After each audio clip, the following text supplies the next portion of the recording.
নমস্কার বন্ধুরা, আমের চাটনি আমরা প্রত্যেকেই তৈরি করি, কিন্তু অনুষ্ঠান বাড়িতে যে বিশেষ ধরনের আমের চাটনি পরিবেশন করা হয় আজকে আমি সেটাই শেয়ার করব।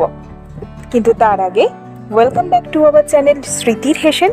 শুরু করছি নতুন একটি পর্ব, আর এই পর্বে সকলকে স্বাগত। প্রথমেই দুটি আম নিয়েছি এবং সেটি টুকরো করে কেটে নিয়েছি। অনুষ্ঠান বাড়ির চাটনিতে আমের খোসা ছাড়ানো হয় না, তাই আমিও ছাড়াইনি। এরপর ইন্ডাকশান অন করে দিয়েছি, কড়াই বসিয়ে দিয়েছি এবং কড়াইয়ের মধ্যে দিয়ে দিলাম সর্ষের তেল 1 টেবিল স্পুন। এরপর দিয়ে দিয়েছি শুকনো লঙ্কা, 5 ফোড়ন এবং তেজপাতা। সুন্দর গন্ধ আসতে শুরু করলে আগে থেকে খোসা সমেত যে আমের টুকরো আমি ধুয়ে রেখেছিলাম সেগুলি কড়াইয়ের মধ্যে দিয়ে দিলাম এবং ভেজে নিচ্ছি। এর পরপরই দিয়ে দিলাম 1 টিস্পুন হলুদ গুঁড়ো। ভালোভাবে নাড়িয়ে চাড়িয়ে পুনরায় ভেজে নিচ্ছি। এরপর দিলাম 1 টিস্পুন আদা বাটা।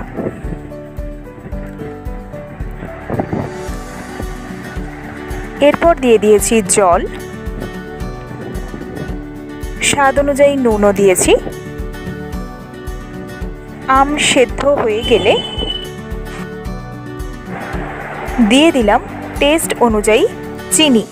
এই চিনি কতটা ব্যবহার করবেন তা সম্পূর্ণ আপনার টেস্টের উপরই নির্ভর করবে।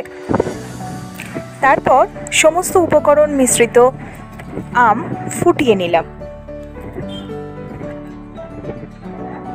আমের চাটনি মোটামুটি রেডি।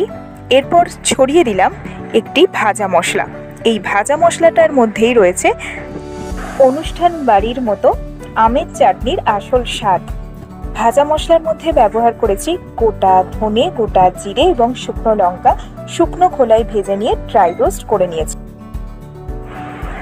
ভালোভাবে সমস্ত মশলাটি চাটনির সাথে মিশিয়ে নিলাম।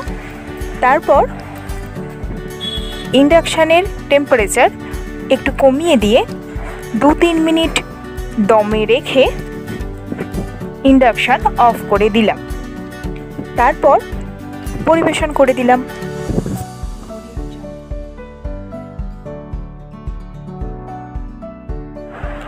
ব্যাস, তৈরি হয়ে গেল অনুষ্ঠান বাড়ির মতো পারফেক্ট আমের চাটনি। রেসিপিটি যদি আপনার পছন্দ হয় অবশ্যই বাড়িতে একবার ট্রাই করুন, জানান কেমন লাগলো। ভিডিওটি ভালো লাগলে একটি লাইক করে দিন, কমেন্ট করুন এবং প্রচুর শেয়ার করুন। যারা আমাদের চ্যানেলটি এখনও সাবস্ক্রাইব করেননি প্লিজ সাবস্ক্রাইব আওয়ার চ্যানেল। পাশে থাকা বেল আইকনটি প্রেস করে দিন এবং অবশ্যই দেখে নিন যেন অল বাটনটি আপনি প্রেস করেছেন কিনা। এতক্ষণ ধরে আমার ভিডিওটি দেখার জন্য অসংখ্য ধন্যবাদ।